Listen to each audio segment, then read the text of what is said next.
तकनीक से अब हमलों के खतरे, इंटरनेट बन रहा आतंकियों का टूलकिट। आज समाज नेटवर्क, नई दिल्ली।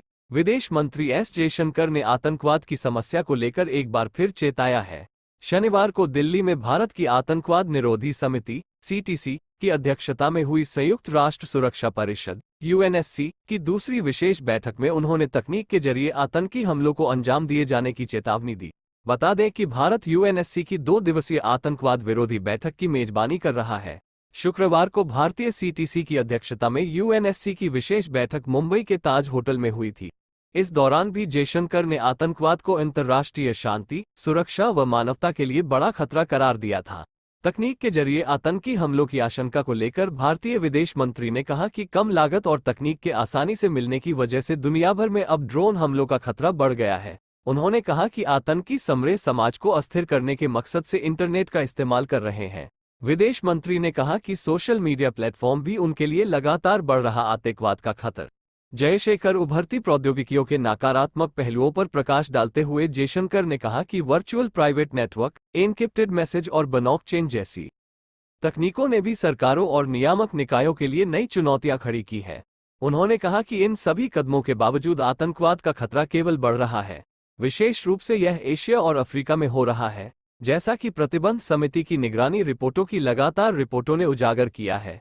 पाक को गे लिस्ट से हटाने के बाद बड़ी हमले की संभावना। जयशंकर ने आतंकवाद को लेकर एक बार फिर परोक्ष से पाकिस्तान पर निशाना साधा है।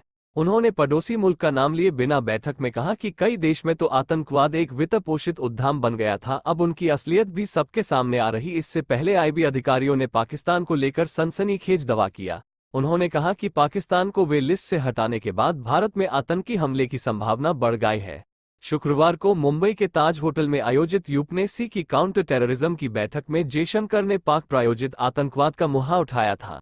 कहा कि 14 साल पहले पाकिस्तान की धरती से मुंबई को दहलाया गया।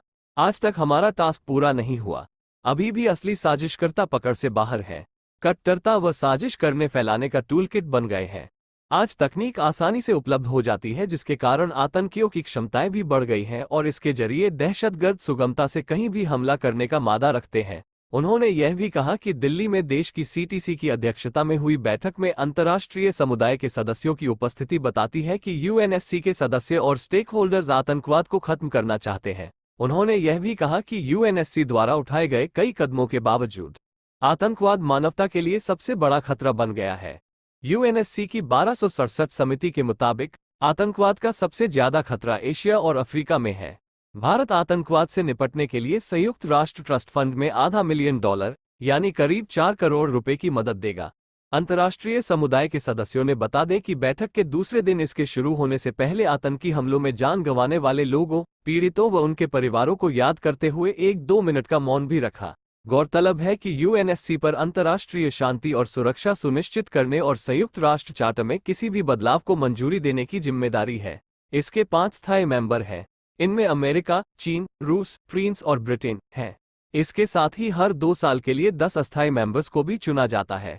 Bharat, Brazil, Albania, Gabon, Ghana, Ireland, Kenya, Mexico, Norway, UAE अभी यूएनएससी अस्थायी मेंबर हैं।